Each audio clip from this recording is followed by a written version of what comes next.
You know what is this for? This is your key. This is the spot. Cool feature, if you're in sport mode, just press park to park it. Safety window feature, so you can't get your head stuck in the window. Second attempt.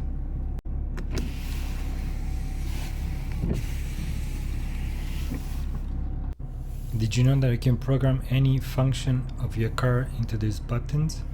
All you have to do to memorize it, press it, and then you can check which one is it just by going over it. You can even store a destination address.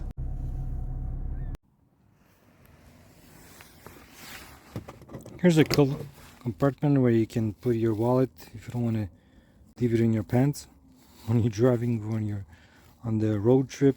So probably not many people use this.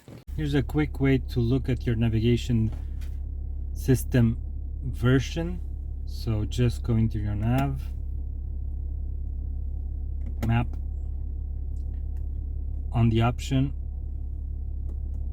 you scroll down, navigation system version, just click, and there you go.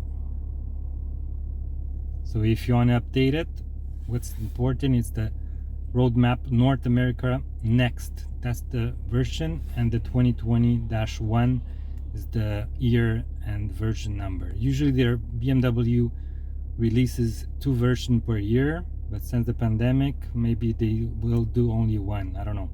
We'll see.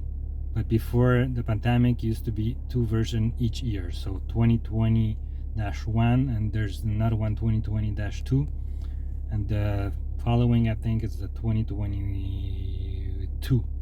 Glove compartment. Open it. In the back, you have this slider over here. Lift it up. Pull it to the side. And just pull it up. There you have your another fuse box. Here's another thing that I like. Underneath your dashboard, on the passenger side of your BMW Series 5, you have an output, later output, so you can put and plug in your chargers or dashboard cam or whatever you have. So that's what I did. This is my charger, USB-C charger, and that way you don't need to use this one over here.